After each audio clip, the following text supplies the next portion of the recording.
तो हेलो मेरे स्टूडेंट, मैं आज आपके समय लेकर एक नया वीडियो 10 क्लास का है। 10 क्लास का जो हम लोग का मैथ सीरीज चल रहा था, मैथ में जो था 1.2 चल रहा था। क्या चल रहा था? 1.2।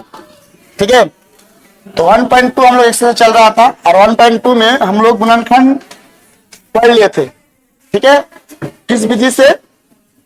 सॉरी, हम लोग गुणनखंड विधि से एचसीएफ और एलसीएम पढ़ लिए थे। आज हम लोग पढ़ेंगे क्वेश्चन नंबर 3 का 1.2 का 3 का अभज्य गुणनखंड विधि द्वारा निम्नलिखित पूर्णांक संख्या का एचसीएफ और एलसीएम ज्ञात करना होगा। एचसीएफ और एलसीएम ज्ञात करना होगा। तो अभज्य गुणनखंड विधि द्वारा हमें क्या एचसीएफ और एलसीएम ज्ञात करना होगा। ये बहुत ही आसान क्वेश्चन है, ये बहुत ही आसान क्वेश्चन है। ठीक है, चलिए हम इसको देखते हैं। ठीक है, बहुत आसान है।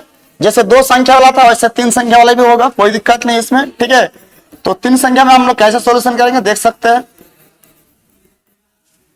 तो पहले दिया आपका 17, तो 17 का गुणनखंड कर लो तो 17 गुना 1 आएगा। ठीक है, फिर आपका दिया आपका 23, तो 23 का गुणनखंड कितना दिया बोलो? 23 गुना 1 आ जाएगा। 23 गुना क्या आ जाएगा? 1 आ जाएगा। फिर आपको दिया आपका 29, तो 29 का कोई खंड होगा? नहीं होगा। ठीक है, तो इसका पहले एचसीएफ की बात करेगा, है ना। तो एचसीएफ सब में क्या शामिल है?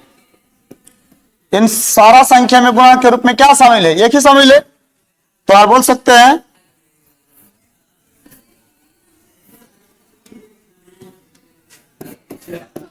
17,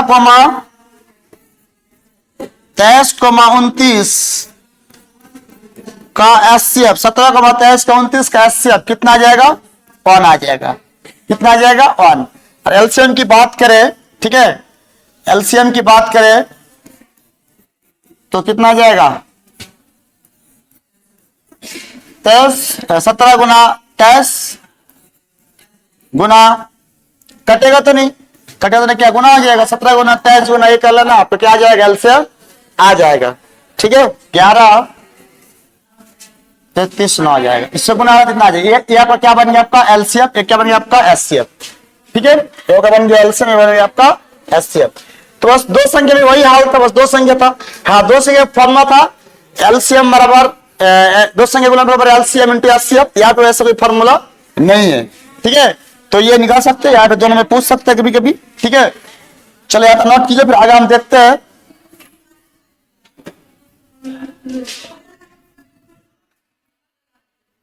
अगला इसमें दिया इस संख्या क्या करना? अभज्य गुणनखंड विधि द्वारा, है ना, अभज्य गुणनखंड विधि द्वारा इस संख्या क्या ज्ञात करना? एचसीएफ ज्ञात करना। तो देखो पहले सॉल्यूशन में क्या करना होगा? एचसीएफ और एलसीएम दोनों ज्ञात करना होगा। ठीक है, तो पहले दिया 8, तो 8 को खंड करेंगे 2 पर कितना मिलेगा? 3 मिलेगा, है ना। 9 को खंड करके कितना मिलेगा? 3 पर कितना मिलेगा? 2 मिलेगा। और 25 को खंड करेंगे तो क्या मिलेगा बोलो? 5 पर क्या मिलेगा? 2 मिलेगा। तो सब में गुना में कुछ नहीं तो 1 मान लो, सब में गुना में कुछ नहीं तो क्या मान लो? 1 मान लो। और सबके साथ जो गुना में शामिल होगा उससे हम लोग क्या बोलेंगे? एचसीएफ। यही तुम्हारा क्या बन जाएगा? एचसीएफ बन जाएगा। ठीक है, तो आप बोले 8, 9, 25 का एचसीएफ तो कितना देगा? 1 दे देगा। अगर एलसीएम की बात करें, है ना, एलसीएम तो बस गुना कर लेना। एलसीएम की बात तो क्या कर लेना? गुना कर लेना। जैसे 8 गुना 9 गुना 25, 8 गुना 9 गुना 25। ठीक है, तो इसका जो भी आया गुना करके आप कर सकते हैं। ठीक है, 8 गुना 9 गुना 125 से गुना करेंगे तो जैसे 8 गुना 25 से गुना करते हैं अगर हम लोग, तो 8 गुना यहाँ पे 142, तो 8 गुना 25 इस दोनों गुना करते कितना दे आपका बोलो? 200 दे देगा। ठीक है, 200 गुना 9 यानी कि 9 कितना आएगा? 1800 आ जाएगा। ये आपको क्या बन गया? आपका एलसीएम। ये क्या बन गया? आपका एचसीएफ। ठीक है, इस तरह से अगला सवाल भी आप देख सकते हैं, इसको नोट कर लीजिए, उतार लीजिए, बहुत आसान सवाल मिलेगा। ठीक,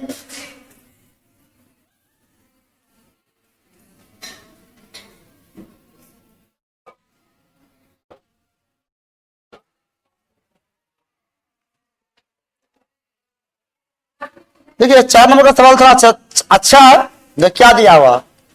दो संख्या दिया हुआ, दो संख्या का एचसीएफ दिया हुआ और एलसीएम ज्ञात करने वाला। क्या ज्ञात करने वाला? एलसीएम ज्ञात करने वाला। ठीक है, तो इनका जो फॉर्मूला है बहुत आसान फॉर्मूला, आप लोग जानते भी होंगे। दो संख्या का गुणनफल, दो संख्याओं का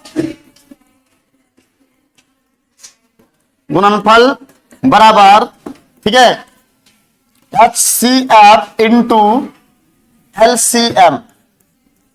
ये हम लोग फॉर्मूला पढ़े थे। तो हमें निकालना क्या है? एलसीएम। तो एलसीएम की बात करते हैं, एलसीएम के लिए एक फॉर्मूला बन जाता है, दो संख्या का गुणनफल, शॉर्ट कर लिख देते, दो संख्या का गुणनफल बट्टे क्या, बट्टे में क्या चल जाएगा? एचसीएफ चल जाएगा।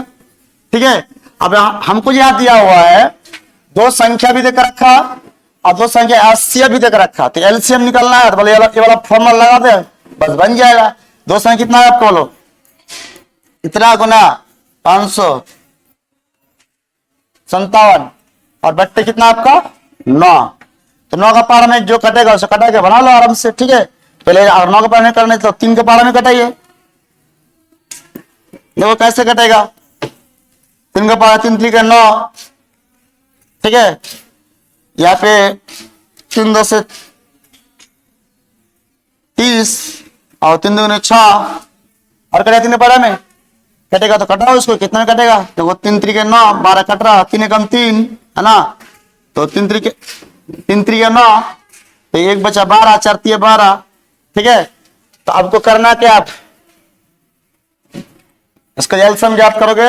एलसीएम बराबर कितना आ जाए बोलो? 34 गुना 657। तो 34 गुना 657 करके जो भी आपका आंसर आएगा वही आपका क्या कहलाएगा? आंसर कहलाएगा। तो इसका आंसर, अब आंसर बात करें 24 गुना 657 का आंसर की बात करें तो इसका आंसर आ जाएगा आपका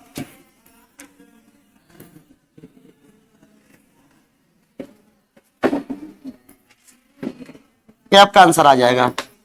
ठीक है, तो इस तरह का सवाल मिलेगा, आप लोग भी बनाइए थोड़ा कुछ, है ना, मेहनत कीजिए, बन जाएगा, बहुत आसान सवाल मिलेगा। ठीक है, आप कोशिश कीजिए। ये फॉर्मूला याद रखिए, दो संख्या का गुणनफल बराबर एचसीएफ इंटू एलसीएम। अब यहाँ पे क्या दिया? दो संख्या दिया हुआ है, एचसीएफ दिया हुआ है, एलसीएम ज्ञात करना, तो एलसीएम के लिए फॉर्मूला ये बन जाएगा। ठीक है, पहले लेक्चर में ये फॉर्मूला के बारे में चर्चा किया था, वो देख सकते हैं।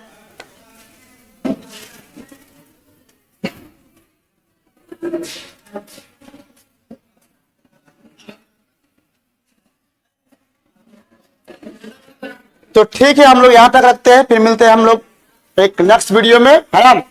और इसका आगे का जो भी सवाल होगा उसको हम सॉल्व करेंगे, बनाएंगे, और आप लोग भी बनाने की कोशिश कीजिए, उदाहरण देखिए, थोड़ा सा यहाँ पे हिंस लीजिए और नए नए चीजों को सीखने की कोशिश कीजिए।